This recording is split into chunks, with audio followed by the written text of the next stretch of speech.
How are y'all doing? I'm Cristal Robinson, they, them pronouns. For the individuals that are out and about or in here, I am a short, think of like pale skinned, light skinned, light hair, going gray, wears all black, and sort of like that purple person that's, what is that Kai that I always remember it. He had a chair, whatever, the cartoon character, shorter and fluffy. Yeah, that's how I usually usually, I can't remember his name now, but he's purple, so that's usually how I describe myself, so the individuals that need to know that will see that, and that I am happy that y'all are here. We have about 19 different speakers throughout the day, and the first panel is 3 individuals. One is myself. I am going to be representing Union County Pride.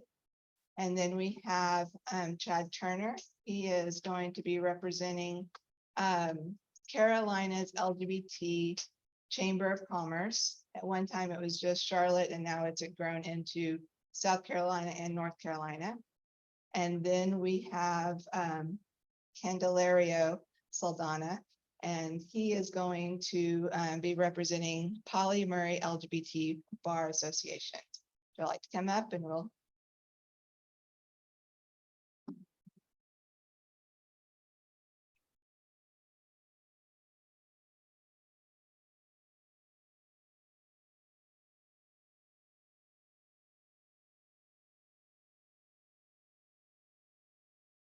start since I introduced myself and described myself. Start with Chad, and you'll describe yourself so individuals that might need to know what you look like. Sure. My name is Chad Turner. I'm the current CEO of the Carolina's LGBT Chamber of Commerce. I use he, him pronouns. I am the CEO of an organization that just recently, about 2 years ago, regionalized into 97 counties, both in North and South, with more than 650 members, 45 corporate partners, and we support LGBTQ and ally small businesses, entrepreneurs, and professionals throughout the region. Hi, everyone. First of all, it's incredible that we're being completely inclusive, right? And actually describing what we're wearing and what we look like in order for people that can't see and need to hear. It's incredible. I am Candelario Saldana, and the president of the Pauli LGBTQ Bar Association. I am a brown-skinned male wearing glasses, wearing a blue suit with a shirt that says "Drag is not a crime" in rainbow colors. And I have the pleasure of leading the Pauli LGBTQ Bar Association and also co-founding it along with other LGBTQ lawyers back in 2020. So I'm Cristal Robinson. I am representing Union County Pride today, and we started last year about this time and doing our first Pride, and so I'm here for that. I'm also part of Pauli LGBT Bar Association, and member and past board of the chamber as well. So let's start off with Candelario. Just recently we had something with the North Carolina Bar Association where the president canceled the drag event. Can you please tell us talk about the support and of the LGBT community and the attorneys? yeah, so I think like before I continue and before we continue, I like to begin a lot of the LGBTQ stuff that I personally do. And since I'm on this panel, I'm going to take a little bit of control. But I want to begin by just actually taking a moment of silence, right, to reflect on everything that our community has been going through currently. A lot of us are like still have a lot of pain, right? Like, I mean, there's 500 plus bills out there that are targeting our community, especially our trans community. And it's important that we actually like take that silence and reflect on all that pain, and then also on the power that we have. And then also just remember the people that we have lost, right? To suicide, to HIV, to whatever it was, like, because society has failed us. So I'd like to just take that moment of silence now.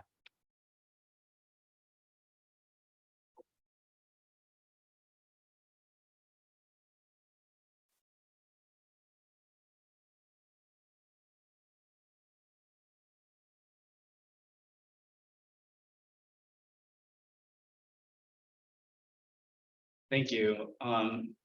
So on May 8th, earlier this year, North Carolina Bar President Clayton Morgan, well, actually on May 5th, sent out an email and canceled the Sexual Orientation Gender Identity Committee's drag trivia show. This event was being planned about a year ago. Like initial conversations happened a while ago, right? And per SOGI's report that they recently released, these conversations actually were brought to Clayton and the Board of Governors about 8 months ago. So like they had plenty of time to cancel this or to even have the conversation that they needed to have a lot earlier, right? May 5th, Clayton sends an email saying this show is canceled, right? This event is no longer going through. He had already had conversations with Soli and who's the chair of this SOGI committee. So Soli had asked him to have a conversation with the broader membership of the SOGI committee, right? And so he jumps on a call with all of us on May 8th. And I mean, I think all of us expected it to go bad, but none of us expected some of the words that he actually said, right? So he actually said like that he didn't want the NCBA and SOGI to be perceived as trying to advance the LGBTQ agenda on the world. And that hosting a drag event would be interpreted as a political statement. And this was all because of the recent House bill that was introduced, trying to ban drag, right? And then on top of that, it was also harmful due to the fact that there was supposedly allies, Patty and Mark Holt, that immediate past president and incoming president. And I think that's important to talk about because like this is the presidency, right? Like the current president, the immediate past president, and the incoming president have all like co-signed onto this, and they agreed to cancel this. Like they had already had those conversations, and Mark and Patty continued to like tell us that Clayton was doing this like in the goodness of his heart, like and like this was an okay decision. Like they were like actually on board, right? But then they kept reminding us that they were all allies.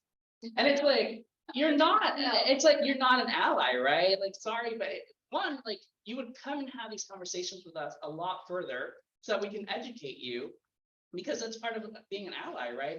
Like actually getting educated on these issues so that you can actually fight on our behalf when you're needed.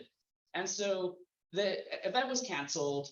And thankfully, the Pauli LGBTQ Bar Association was able to host the event just recently on June 8th, which was the exact same day that they were going to host it.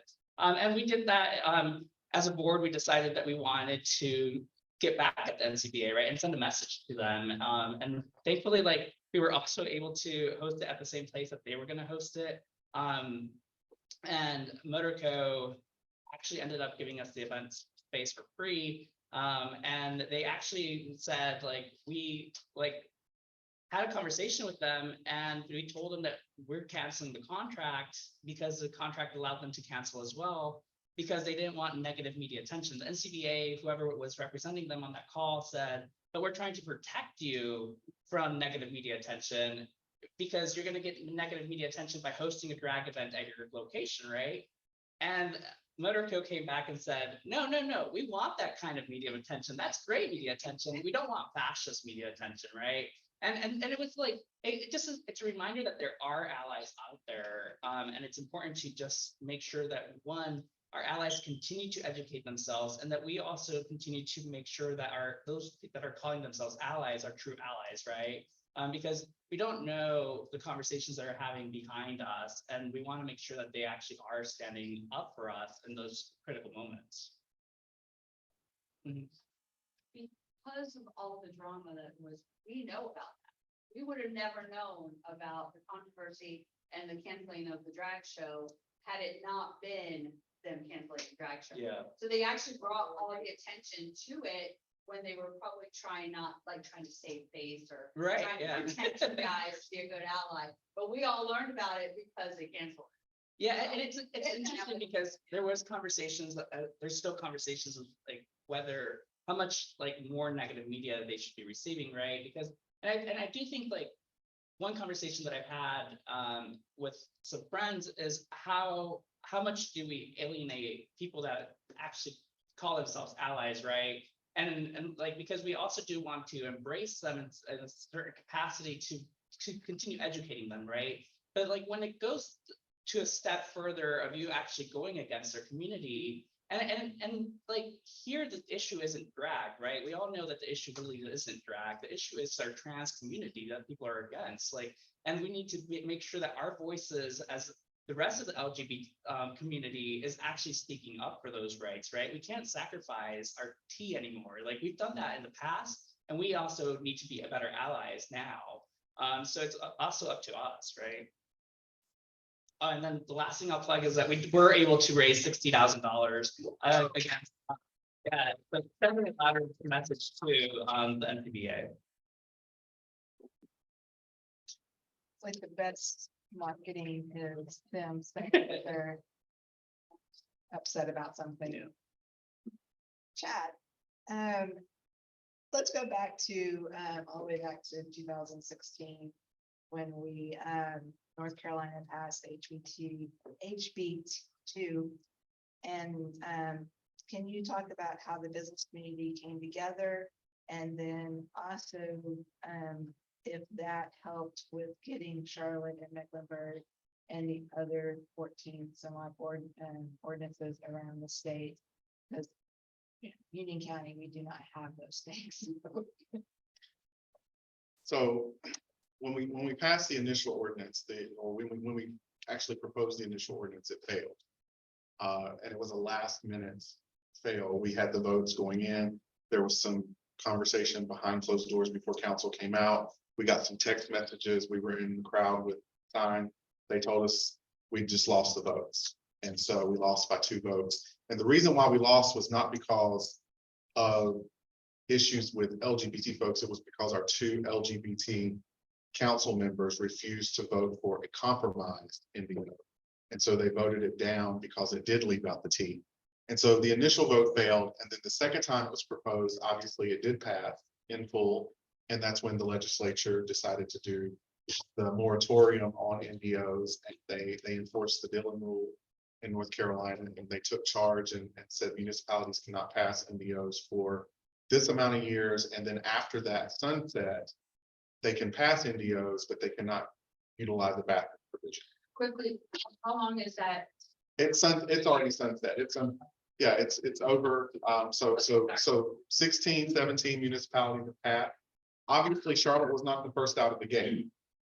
And there's a reason for that. Charlotte did not want the process to be smacked down again. So they sat back and waited for the first 2 or 3 to get momentum. And then Charlotte and Mecklenburg County did pass unanimously. Both Republicans and Democrats voted unanimously to pass the NDO with LGBT folks. The contentious part of it was employers, and they wanted to do employers under 15 employees because anything above 15 could be handled by the EEO. However, we fought to get all employers included because not many people in service jobs are going to go through the EEO process, and it's better for them to have a local option. And so we did get that actually at 2:30 in the morning on Monday morning before the vote. And we were on the phones with the city attorney and with 2 council members to get that provision added. But I think that the fact that you can just drive 20 minutes east or west and you lose all protection is ridiculous. I think yesterday I was looking up numbers, only 8% of North Carolinians are under an NDO. So that means 92% of North Carolinians are not, and that's probably a greater number for LGBT folks. As far as the ones that live in rural areas, because it's easy to say Asheville and Wilmington and Raleigh and Charlotte and places like that. Now there are places like Apex and these little small towns that passed it that was amazing and they had unanimous support. But then there's other areas where LGBT folks can go to work and they can also go home and they have zero protections for them. What was the other part of that question? I'm sorry. How the business community came together. So the business community first started doing conversations behind the scenes because they didn't want to take public stances at the beginning in 2016, 2015. Those conversations failed, obviously. And then when they got HB 142, which is HB2 light, agreed to, we had already lost $4.2 billion in the state as far as manufacturing jobs, companies moving here, people pulling out, and then also tourism and conferences. And so the state started to feel that pull. And so Bank of America got involved with other organizations and they had conversations with the legislature to pass HB 142, which had the sunset provision and all this other stuff. Those conversations behind closed doors are great, but it didn't really hold anybody accountable on the front side. So what we did differently this time is a lot of the organizations confronted their corporate partners, because our corporate partners have governmental affair officials and advocacy officials. And so we talked to public policy, we were meeting with them, ensuring that they were front and center with their lobbyists in Raleigh, and that they weren't going to touch the communities that were passing these. And then we found out later on that if you're familiar with the legislature, that Berger and Moore they didn't have an appetite anymore to go after the non-discrimination ordinances as long as they left the bathroom provisions alone. Now, quick note on the bathroom provisions. Anything prior to HB2, there were no bathroom provisions. People used the bathroom that they were most comfortable with. So HB 142 reset it to the day before the Charlotte ordinance was ever passed, which means we're back at square one where there were never any provision. And so other than a private business asking you to leave because you're trespassing, you can use the bathroom that you most comfortably feel or identify with. Legally. So there's not an issue with a person using the restroom that they identify with. So they actually reset us back to where there were no provisions. And so now, other than being asked by a private business owner to leave the premises if they were reported into the bathroom, there's no law that says you can't take bathroom you identify with, and there's no law the other way either. So it's just kind of, we're back to square one. And we've worked with individuals at NASCAR and Bank of America and Mecklenburg County and Asheville and places like that to ensure that LGBTQ folks would not be ostracized or treated differently using the bathroom. And we always ask that question anytime a corporate partner comes on board. What are your policies concerning this? Are you assisting the community through advocacy efforts to ensure the non-discrimination ordinances are passed in the municipality? Obviously, we want a statewide law. That's probably a long ways out if we're going to continue to gerrymander. So we won't see that as quickly, but we are seeing a better response from our corporate partners as far as informing their employees. I'll give you one example, and then I'll be finished. There was a Don't Say Gay bill. It's still sitting up there in committee, but there's a Don't Say Gay bill in the legislature. It was getting ready to be read and put into the Rules Committee. The day before, Wells Fargo, Regions Bank, and Honeywell sent out a communication to all of their employees in the ERG networks, which are their employee resource groups, specifically LGBT, and gave them the contact numbers to all the legislators and let them know this is what's coming down the pipe. They inundated their voicemails and their emails. They came to work the next day. All of a sudden, it's magically pulled from committee. And things like that works. I tell people all the time, don't do the form letters. Don't click the buttons. Right. They just count those. They count them. But Yeah, they never look at they it. want to know your story. They want to hear your voice. They want to know where you live. They want to know what you do for a living, that you're a contributing citizen to North Carolina. They want to hear all that because that's what actually weighs on them versus the form letters. I know a lot of our organizations put these things where you can click and email 20 people at one time. Those just go into a folder and they say we had 4 against today and 20 for today. And so avoid that and tell your story. And if you ever have the opportunity, call 5 legislators a week. That's just my suggestion. I'm gonna ask one question in regards to this, and then I'm going to ask a question from online. We have a local school board because we're all county wise here. I'll go on there, I'll go on there. That is recently, we have one guy that just sort of like watches Fox and then comes in and starts saying stuff and right in the middle of the meetings, and you can see that some of the other ones are like, why are we bringing this up today? But he does. And so to the last board meeting, he has decided that we needed a policy against bathrooms in our school district. So if either of you have any information about how that's, with state and with federal, why that would not be able to even be passed at this time.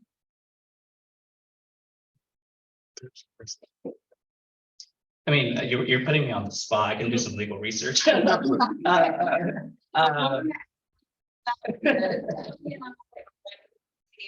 month, fighting for our LGBTQ. Yeah, And Answer that. yeah, So, go. yeah, I know that you've been working with the bathroom bill forever, so I just would, do you have information? So I think what we understand from our aspect of it, from policy and advocacy, and if you ever want to reach out to the chamber, Kelly Durden Posey is our chair of advocacy and policy, and she can answer questions. She's working in it every day. She travels up to the legislature, and she handles the legal side or legal aspect of it. I think that in theory, probably we've had precedent on the federal side of things where they've decided that a trans student can use the bathroom that they identify with, and there's also some actions taken through the federal education department. On the state side of things, given what we have in the legislature, they're probably going to allow school boards to be very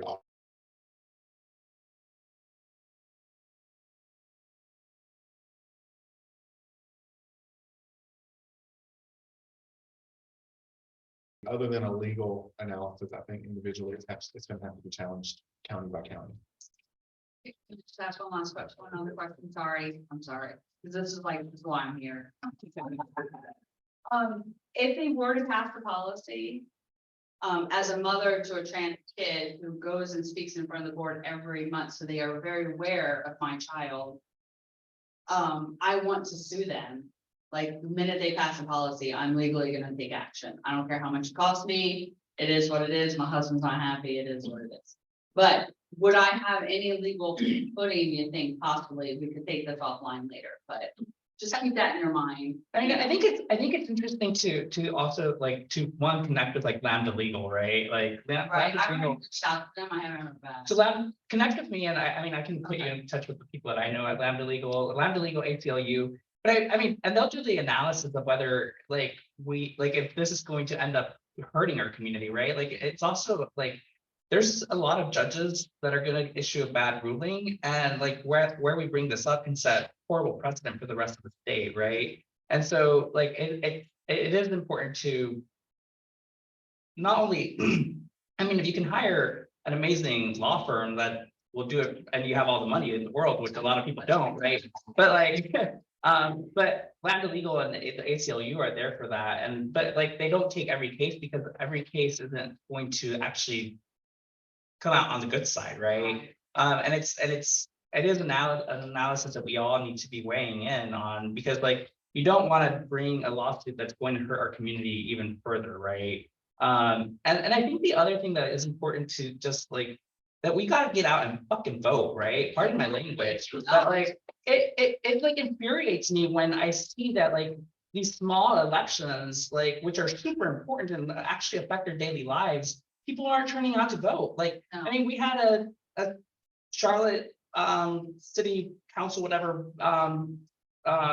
election just recently, and like only 12% of the people showed up and voted. And it's like, And then we sit there and complain and whine, and it's like, we can't, like, if our community and the people that actually rally behind us and support us and love us actually showed up and voted, like, we'd have a whole different fucking country.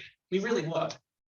Yeah, if we took the numbers that recently came out nationally, that 8% identifies LGBTQIA, and we applied that to the eligible voting force in each state, most of the elections in the tight races in North Carolina that could have kept the supermajority from taking hold, most of those races were decided by about a 2 or 3% margin.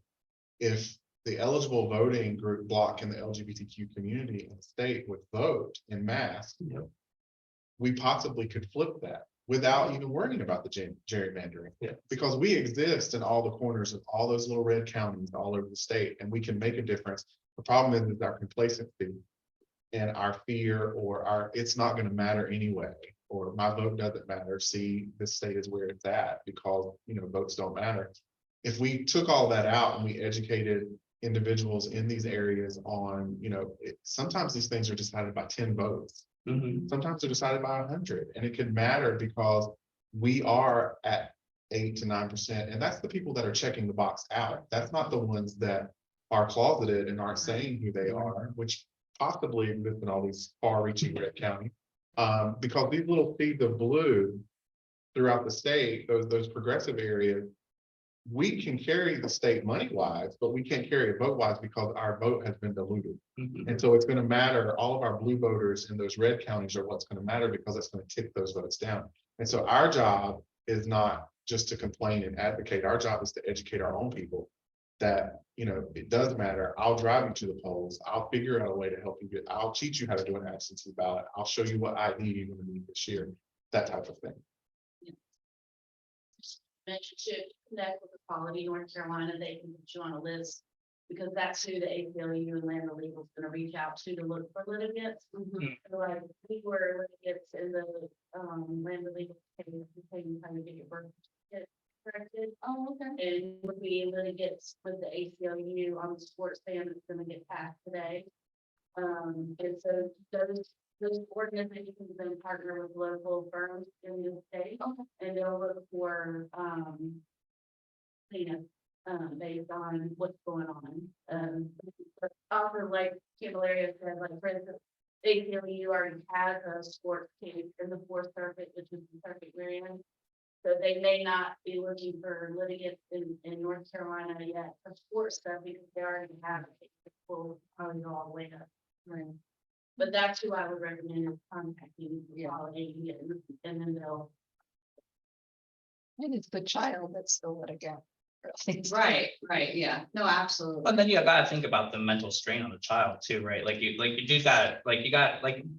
know, if I like feel this way, like sometimes I don't even have the capacity to open my email, right? Like, because of everything that's going on in this fucking country, and I do apologize, but like about my language, but it's like, I'm beyond irritated about the situation, right? And I think the majority of us are as well, but like, it's hard to wake up sometimes and know that all of this hate is out there, but then remember that there's so much love as well, right?